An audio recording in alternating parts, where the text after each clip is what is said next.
Assalamualaikum warahmatullahi wabarakatuh. Saya Putri Amelia Nialisya Wijaya. Nah, apa kabar ini semua? Semoga kita sama-sama diberikan kesehatan ya. Oke, hari ini kita akan membahas tentang hereditas. Dalam materi ini, saya harap kalian bisa mencapai indikator-indikator yang sudah ada di layar ya. Nah, oke, langsung aja yuk. Nah, sebelumnya saya mau tanya dulu. Kalian punya kemiripan gak sama ibu bapak kalian? Pasti punya ya. Contohnya aja, rambut kalian ada yang ikal, ada yang lurus, mungkin sama dengan ibu bapak kalian. Atau kalaupun tidak tampak dari luar, mungkin sifat kalian juga memiliki kemiripan dengan ibu bapak kalian. Nah, hal tersebut berhubungan dengan yang namanya hereditas. Oke, langsung aja yuk kita bahas materinya. Hereditas ini merupakan substansi genetika yang terdapat di dalam nukleus dan meliputi asam nukleat. Asam nukleat itu terdiri dari DNA dan RNA, kemudian gen dan kromosom. Nah, kromosom tersusun atas nukleosom. Nukleosom tersusun atas protein histon dan asam nukleat. Kemudian kita bahas dulu DNA. DNA itu merupakan rangkaian nukleotida dan polinukleotida, terdiri atas satu gugus gula pentosa, satu gugus fosfat, dan satu basa nitrogen. Basa nitrogen ada 4, yakni adenin dan guanin dari golongan purin, serta sitosin dan timin dari golongan pirimidin. Gabungan antara satu basa nitrogen dan satu gugus gula pentosa disebut dengan nukleosida. Kemudian DNA ini menurut Watson dan Crick, DNA itu memiliki struktur helix ganda atau seperti tangga tali yang terpilin dan tersusun atas 2 rantai polinukleotida secara antiparalel atau dia berlawanan satu sama lainnya. Karena satu benang itu ada ujungnya itu dari 3 aksen ke ujung 5 aksen, dan sebaliknya ujung benang yang satunya yang lain itu dari 5 aksen ke 3 aksen. Nah, ibu tangga itu terdiri atas deretan rantai gugus gula deoksiribosa dan gugus fosfat. Sedangkan anak tangganya itu tersusun dari pasangan basa nitrogen yang dihubungkan dengan ikatan hidrogen yang lemah. Kemudian pasangan basa nitrogen selalu tetap, yakni adenin dengan timin. Kemudian dihubungkan oleh 2 ikatan hidrogen. Kemudian ada sitosin dan guanin, itu dihubungkan oleh 3 ikatan hidrogen. Kemudian fungsi DNA itu untuk membawa informasi genetik dari satu generasi ke generasi berikutnya, mengontrol aktivitas hidup secara langsung dan tidak langsung, mensintesis RNA, dan berperan dalam sintesis protein. Nah, DNA ini memiliki kemampuan replikasi DNA. Nah, kemampuan replikasi DNA itu ada 2 cara. Yang pertama adalah autokalis. Autokalis itu kemampuan DNA untuk memperbanyak dirinya. Kemudian heterokalis itu merupakan kemampuan DNA untuk mensintesis molekul lain seperti RNA dan protein. Kemudian replikasi DNA itu dimulai dengan membukanya ikatan hidrogen pasangan basa nitrogen sehingga kedua pita DNA itu akan terpisah. Nah, setiap pita berfungsi sebagai cetakan untuk perakitan pita DNA baru yang bersifat komplementer. Komplementer itu artinya saling melengkapi. Nah, sehingga terbentuk 2 molekul DNA atau pita baru yang identik satu sama lain dan juga identik dengan DNA induknya. Kemudian ada 3 model replikasi DNA, yaitu yang pertama ada replikasi konservatif. Nah, replikasi konservatif itu merupakan rantai polinukleotida induk tidak membuka dan kedua rantai polinukleotida yang dibentuk terdiri atas rantai polinukleotida baru. Kemudian ada replikasi dispersif, itu kedua rantai polinukleotida terputus-putus dan berfungsi sebagai cetakan. Nah, kemudian dihasilkan 2 molekul DNA yang mengandung DNA lama dan DNA baru.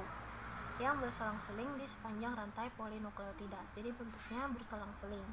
Kemudian ada replikasi semi konservatif. Itu kedua rantai polinukleotida induk memisah dan masing-masing rantai polinukleotida membuat rantai polinukleotida penggenapnya atau pelengkapnya. Jadi setiap rantai DNA baru terdiri dari polinukleotida baru dan yang lama. Kemudian RNA. Nah, RNA ini dicetak oleh DNA dalam nukleus dan digunakan untuk mensintesis protein dalam sitoplasma.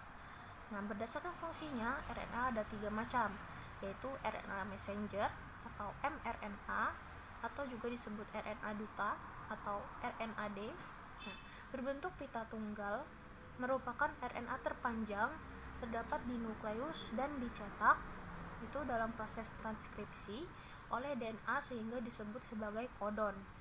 Itu merupakan RNA duta. Kemudian ada RNA transfer atau RNAT, merupakan RNA terpendek, terdapat di sitoplasma dan dicetak itu pada proses translasi oleh DNA di dalam nukleus. Bentuknya seperti daun semanggi. Bertugas menerjemahkan kodon dari RNAD dan mengangkut asam amino yang sesuai dengan kodon RNAD dari sitoplasma ke ribosom untuk disusun menjadi protein atau polipeptida. Kemudian ada RNA ribosom atau RNAR. Terdapat di ribosom dan dicetak oleh DNA di nukleus. Berfungsi sebagai mesin perakit asam amino pada proses sintesis protein dan bergerak ke satu arah sepanjang RNA duta. Kemudian kita masuk ke sintesis protein.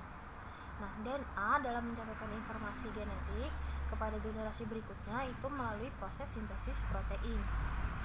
Sintesis protein itu terjadinya di ribosom, sedangkan DNA terdapat di nukleus, sehingga DNA tidak dapat melaksanakan fungsinya secara langsung.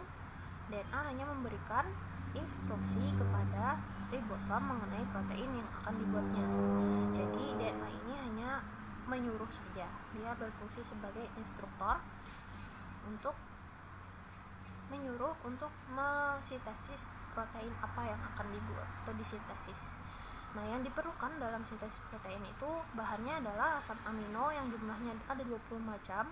Kemudian pelaksananya itu adalah RNA duta, RNA ribosom, dan RNA transfer. Sumber energinya adalah ATP atau adenosine trifosfat. Kemudian enzimnya itu adalah enzim polimerase. Kemudian sintesis protein itu terbagi dua, ada transkripsi tadi dan translasi. Nah, transkripsi itu DNA pertama tahapannya DNA mencetak RNAD untuk membawa kode-kode pembentukan protein berdasarkan pada urutan basa nitrogennya. Kemudian RNAD keluar dari nukleus menuju ke ribosom di sitoplasma. RNAD berfungsi sebagai pola cetakan atau matriks untuk menyusun protein yang diperintahkan oleh DNA. Nah, RNAD melekat pada ribosom. Kemudian itu proses transkripsi. Jadi proses transkripsi ini ada 3. Ada yang pertama inisiasi, permulaan, elongasi itu pemanjangan, kemudian terminasi itu pada tahap akhir. Kemudian habis ditranskripsi masuk lagi untuk dilanjutkan ke proses translasi. Nah, proses ini merupakan penerjemahan kode-kode genetik atau kodon oleh RNA transfer berupa urutan asam amino yang dikehendaki. Jadi RNAT yang ada di sitoplasma datang membawa asam amino yang sesuai dengan kodon yang dibawa RNA duta. Antikodon dan RNA transfer berpasangan dengan kodon RNA duta berdasarkan pasangan basa nitrogennya. Asam amino yang dibawa oleh RNA transfer akan saling bergandengan dengan ikatan peptida dalam urutan yang sesuai dengan kodon RNA duta, sehingga terbentuk protein yang dikehendaki. Protein yang terbentuk merupakan enzim yang mengatur metabolisme sel.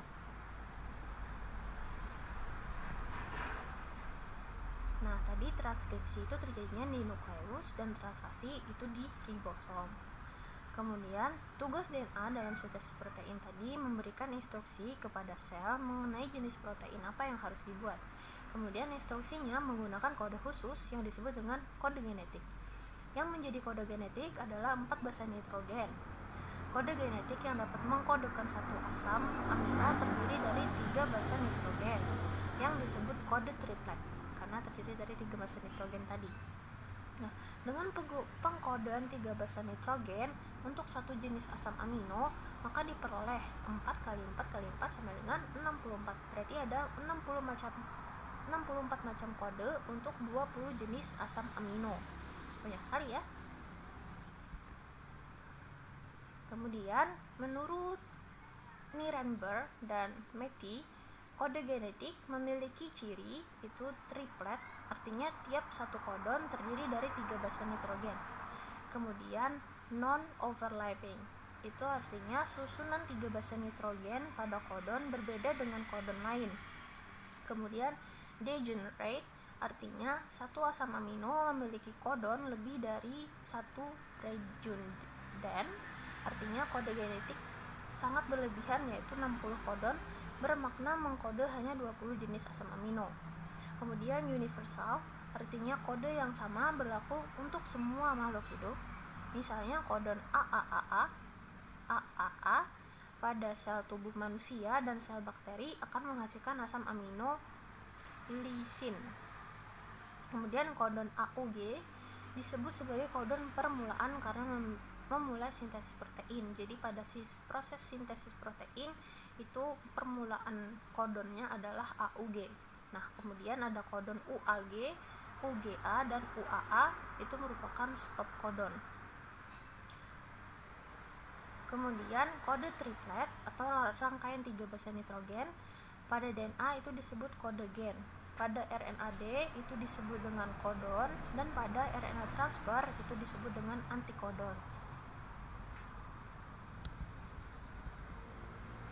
Kemudian ada hubungan DNA, gen, dan kromosom dalam pewarisan sifat.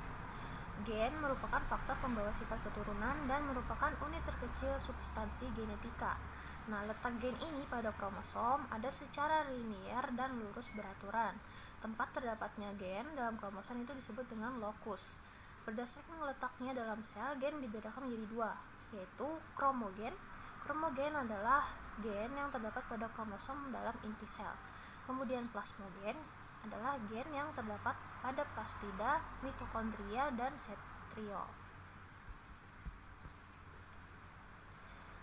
Kemudian ada gen alel dan alel ganda. Karena kromosom selalu berpasangan dalam sel somatis atau sel tubuh, maka gen juga berpasangan. Nah, gen-gen yang terletak pada lokus yang bersesuaian pada pasangan kromosom sehomolog dan memiliki tugas yang sama, hampir sama atau berlawanan untuk satu tugas tertentu itu disebut dengan alel.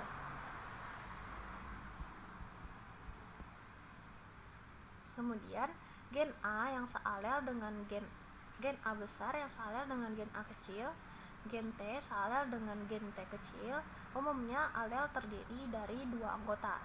Nah, jadi alel yang memiliki anggota lebih dari 2 dan menempati lokus yang sama pada kromosom sehomolog disebut dengan alel ganda. Nah, contohnya warna rambut pada kelinci ada 4 alel, yaitu gen W, WK, WH, dan W kecil.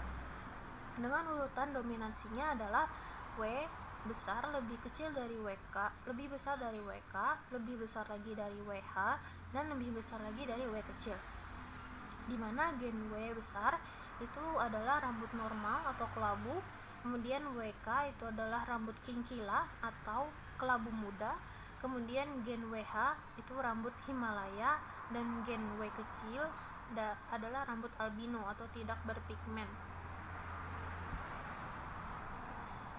Kemudian kromosom itu terdiri dari 2 bagian, yaitu sentromer dan lengan. Nah, sentromer berbentuk bulat, merupakan pusat kromosom, dan dia membagi kromosom menjadi 2 lengan, tidak mengandung gen dan sebagai tempat melekatnya benang spindle yang keluar dari sentriol. Nah, lengan merupakan badan kromosom dan mengandung gen, dan chromonema. Nah, berdasarkan letak sentromer, bentuk kromosom dibedakan menjadi 4, yakni metasentris, submetasentris, telosentris, dan aksosentris.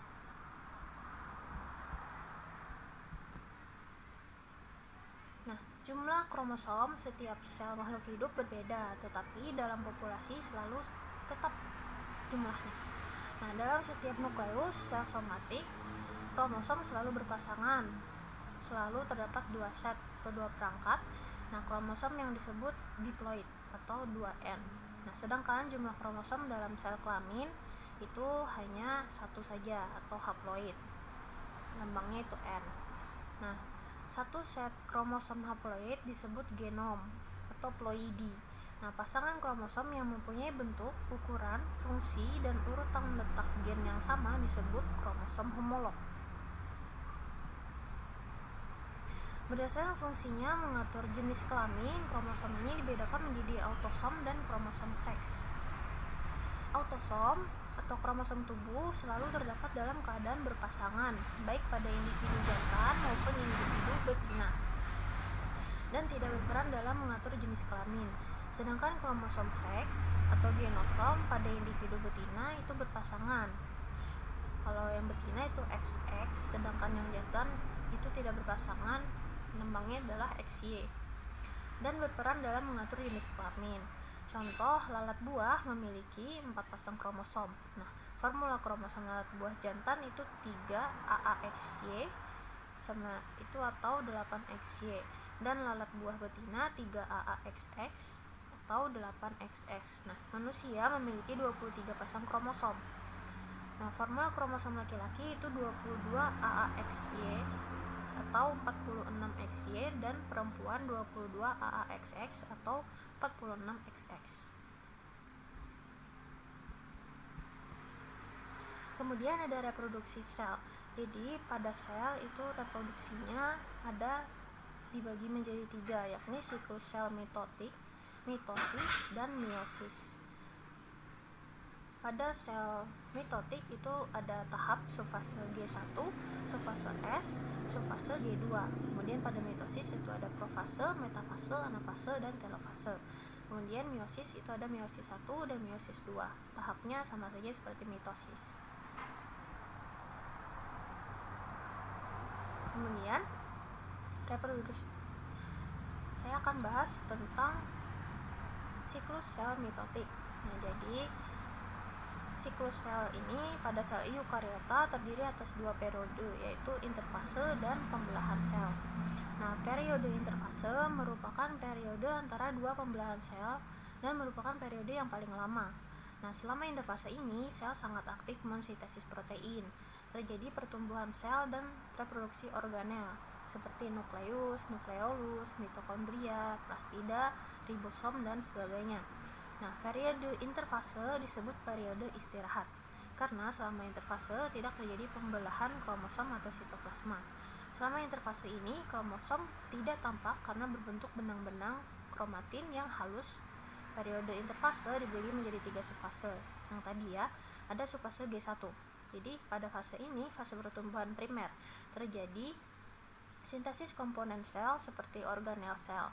Itu ada nukleus, nukleolus, mitokondria, plastida, ribosom, sitoplasma, dan sintesis RNA.